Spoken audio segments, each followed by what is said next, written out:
Hello everybody, I'm Renzo Mox, and welcome back to yet another mock review. This is another one of my Bio-Rama mocks. Now, this mock is called The Wanderer. Now he is not on screen, so hold on, let me fix that. There we go. Thank you very much. Now, yes, he's a little tall. He's not even in frame right now. Let's just bend him down a little bit. So yeah, let's really not waste any time. Let's just get down into the nitty-gritty of the mock itself. So as of right now, I don't have too much I can tell you guys about this character's story significance, because that would be delving into major Bio-Rama spoilers. But this is technically the third version I have made of the Wanderer, which kind of hints to him being able to shapeshift into different forms. And this is one of them. This is version V3.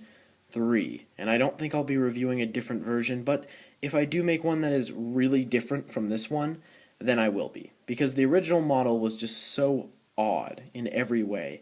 Then I turned it into the rotor mode.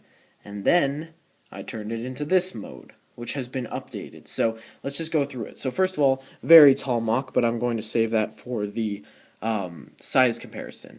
So let's start with the legs. As you can see, very basic. I used... It's not the best connection in there, but I think it looks good as lower leg armor. And he does have a lot of friction adders, and well, not really a lot, just those two per leg. And yeah, he doesn't look the best from the back. And yes, I had to use custom legs, but that did allow me to fit in the black Borak eyes. Oh, there's the first problem about his build that I have to fix. The black Borak eyes really do help with the shaping. I could have used a black pin right there. That's another problem. If you turn this guy from the side, you're going to notice something that's really painful. Yikes. Yeah, there's a lot of that in here. If I had them in those colors, believe me, I would definitely replace it. But right now, it's just, it does not look good from the side. Well, I think it looks fine from the side, but I wish I got those pieces in black. Here's a little 360. The legs are basic, you know, nothing super special. The funny thing is, these are the only red axles in the entire model, which is pretty weird, I think. Yeah, it is. So, that's pretty weird. The body is built completely off of this Vaki lower waist, and then I kind of had to lock it in place with everything, so I kind of just experimented there. And that's where we come to the actual torso build itself. Very weird, very convoluted. I just wanted to stick a bunch of brackets together, and basically that's what I created. Again, not a biggest fan of this, but it does kind of blend in with the friction adders, so I guess I'll let it slide. I don't know why I put those pieces there specifically. He does also have this long tube here. I think that works nice as a rib cage. It kind of gives across the good vibe. Only problem is it does kind of pop out easily. I'll have to fix that for the movie. Okay, arms. They're completely different. They're asymmetrical, even with the build.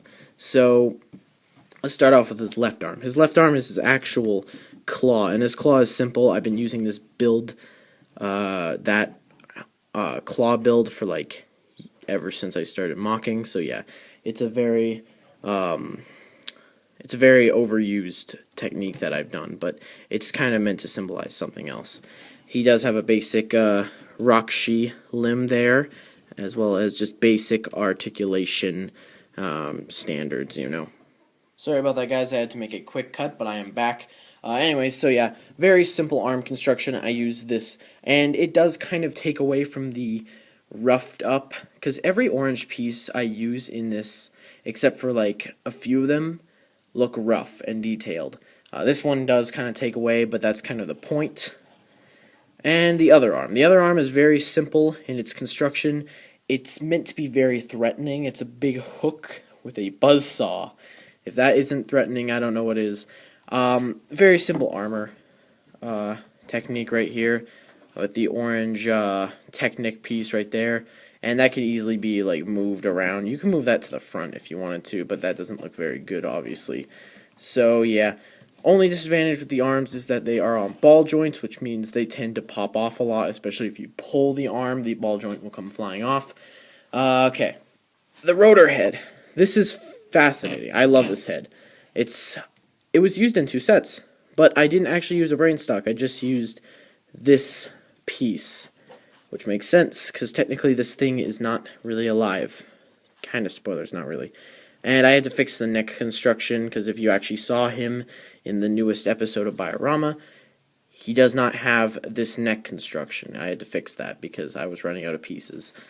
So yeah, that's really it about the build. A lot of inspirations I took while designing this guy was Slenderman, definitely, that was a big one. A lot of creepypasta characters in generally. I don't like creepypasta characters, but sometimes their designs can be interesting, so I kind of pulled from that with Slenderman, and I really wanted to make this character seem imposing from this angle especially. This is a hook. This is just an overly dangerous, threatening weapon. So, and with the giant hand, kind of like a monster, something that a kid would dream of in their sleep, which is something I really, like a nightmare almost. This thing is basically a living nightmare, and I had a lot of fun designing it. But now I'm going to get to a size comparison and my overall thoughts. So over here we have K2SO, a very large figure, one of the larger CCBS action figures, definitely. But, and I recently said that the Wanderer is very tall. How do they compare? Not bad, actually. I thought the Wanderer was going to be taller, but unfortunately not. K2SO wins just by a little bit. And, man, K2SO really is tall. Actually, I wasn't even trying to make this guy bigger than K2SO. That wasn't even the goal in the end. The goal was just to make a threatening character. This is bigger than most of the Bionicle G2 sets, so that was really the goal I wanted to make, rather than with K2SO, I didn't want to make a really tall figure, because not only is that hard to film, tall characters are harder to film because you got to get like bigger areas to film them, but all that, and I think this is a fair size comparison. So in conclusion, I actually really like this mock. He may not be the best design mock that I've ever made, but he was definitely a fun character. Like I said, with Tommy and Royce, they're just fun mocks to make because I really have no limits. Like with my G2 mocks, I gotta make them reasonable to G2, not introduce too many elements and overcomplicate things with the design. I have to stick to the basic G2 principles. Same goes with G1 mocks. I have to stick to a very basic formula. But with this guy and really all my Bio-Rama mocks, I'm not limited by anything. I can make a really bad mock and use him and still be proud of it, and I can use a really good mock and use it. So yeah, I think this is kind of the middleman. In fact, out of all the Bio-Rama mocks so far, I'd say he's a personal second, because I like Royce a bit more because he's just very playable. But I still like Tommy. All the mocks I review I personally like, but I want to know what you guys think about this guy. Write it down in the comments. I want to hear full criticisms, and do take note that that some of the design aspects that you may not think are really good, they may be intentional. It depends. Like, for instance, the look of this is intentional. It's meant to look kind of scrappy, you know? So the design quirks that you don't like doesn't mean it's bad, so don't say that.